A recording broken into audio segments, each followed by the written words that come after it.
Now that we're comfortable with the general layout of Excel, understanding cells and how we refer to cells, cell referencing or cell addresses, is relatively straightforward. It helps to think of a spreadsheet as a series of intersecting columns and rows, which we can see here by different labeling. We have columns that are labeled with letters, like this column B right here, and we have rows that are labeled with numbers, like row 2 right here. Together, these two pieces of information make up a coordinate, which tells us a cell's address, which is also called the cell reference for that cell. So here you can see I've clicked on cell B2.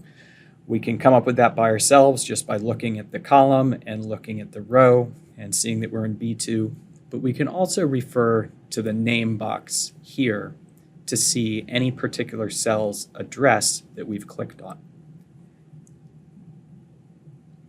By clicking and dragging, we can also highlight a range of cells.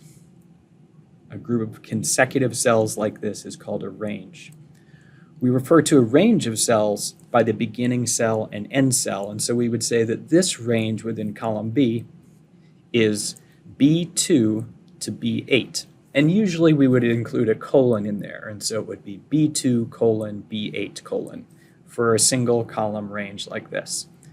We can also have a two-dimensional range where we have more than one row or column, in which case we refer to that range by the upper left cell, B2, and the lower right cell, C8. So we would say that this collection of cells is cell range B2 to C8, again with a colon.